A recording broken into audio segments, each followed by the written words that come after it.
moments like this, being on the world stage, is right up your alley. So what does this day mean to you, Jerry? Well, I know without the Cowboys or without that AT&T Stadium, they don't want old Jones up there.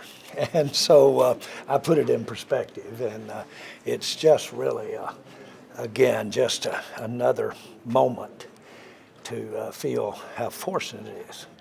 I was telling that story about being around Lamar when I was a kid, going to those meetings, just thought maybe it might rub off on me or something. But just remind me how fortunate it is, and I meant what I said. This is such a great opportunity for Dallas and such a great opportunity for Texas. And we can use the basis of what we've got here.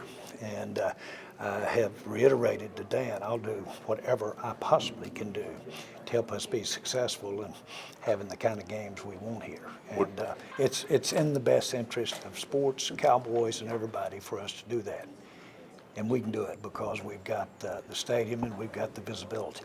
And what do you think it will mean for sports fans in this area, whether they be soccer fans, American football fans, what have you? My experience, and I'm a sports nut, but my experience is that I can get some motivation in me when I hear those engines rev up in a Formula One race in Monte Carlo, or I can get it when I'm sitting at that ringside when Spencer's there. And there's something that comes home when you see competition and you see world-class competition. And it raises my level of aspiration. And so while I've never wanted to be involved directly, but principally in football because of my love for the game, still I had such respect for a man like Lamar Hunt, who was involved in other sports. And so is that my cue to shut up? They're playing you off the stage, Jerry. They don't normally play you off the stage. Jerry, in terms of hosting a final, you are going to have competition, but what do you think the shot is for you guys to be able to host a final? Oh, I think with Dallas, with the quality of this game, the Dallas Cowboys, AT&T Stadium, I'm not deterred at all by the excellent quality of the competition. Somebody's going to get it, and I can feel like it can be us just as easy as it can them. And so I'm not going to hold back in even thinking about coming up short.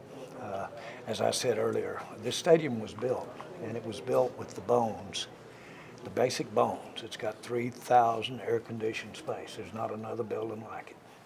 And it's built with a lot of flexibility in how we design the stage set on Old Broadway, and we can do that.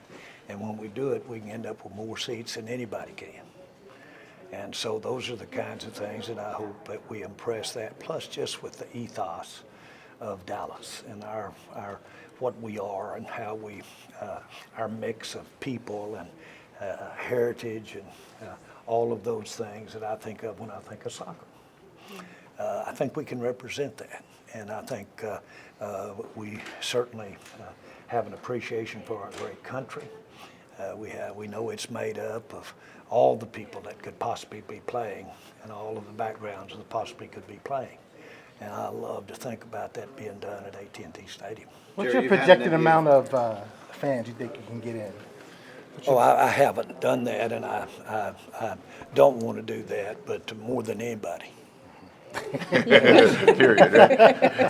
Super Bowl, you had over 100,000, so I'm assuming that's what you're looking at. We've got to work with the fire marshals around, but seriously, the stadium is built. Our biggest attendance was 108,000, but the stadium was built to have the most fans in the NFL, and does, and had the most fans with COVID, and does. And so without being trite, this is the kind of thing that we were built for. Try and help do something here that's spectacular. I know it's apples and oranges, but does this spur on any efforts to try and get a Super Bowl back in your stadium? Well, I stayed spurred on about another Super Bowl, and we are always working the problem or working the challenge. It is that. You've got, and rightfully so, 32 other teams that have all the reasons in the world and want to, and I understand that, to have a Super Bowl. I work it pretty good in the NFL. So when the time really looks like it's right and what have you, then I will get my energy up. And to work with another team, but the Hunt family is almost like family to you guys in a sense. How does that? Well, you're absolutely right. I can't tell you the respect that I have for the Hunts, Clark, Dan, his family. Lamar was just inspiration and actually such a help to me when I first got involved, and he's a help to me now. And some of the things that he's about are still the tenets that I use when I'm thinking about how to handle a problem today. So they're a great family. They're a great family of the NFL, and I'm just proud to be a neighbor. You've had a Super Bowl, a Final Four, WrestleMania, but great boxing matches.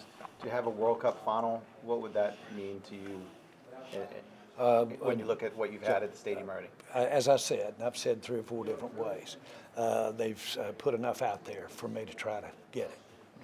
And so we'll do whatever we can do to try to win this. And I know that venue, and I know that interest in sports, I know that visibility, and I know that we bring a lot of visibility. The Cowboys nationally and internationally are the most visible team. And so we want to bring that. That's not to diminish anything that soccer does, but we want to use that every way we can to help build soccer in the U.S. You mentioned your Formula One pick. Have you figured out how to get Formula One in that stadium? Well, I'll tell you, I can say right now, they've got a little hole on the end. I think they can just run through it, circle that goalpost, and come on back out the other end. And I might knock another hole in there for them if we get one of those big races in here. Couldn't help but notice you getting emotional up there. And when you think of where you came from when you first got involved in sports to sitting at a place like this today, it's bound to make you a little emotional, huh? It does. It's so thankful. It's just such a privilege, and I'm just thankful. I haven't worked a day in my life since I bought the Cowboys at all. It's been that much labor of love, and then to be able to, because of our AT&T Stadium, and to be able to be involved and be substantive in this, and to do it for the city, and do it for Texas, and do it for Dallas. Put me in, Coach. I'm hot. The mayor of Dallas tweeted today that he convinced you that he was right, that a second team should be here, and then he said he was joking. Did you put him? Were you able to kind of set him straight today? Did you really need to hear that joking part?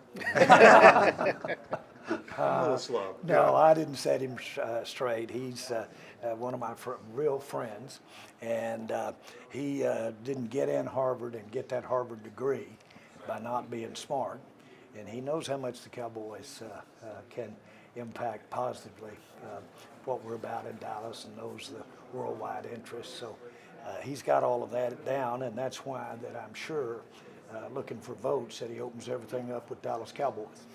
Fair enough.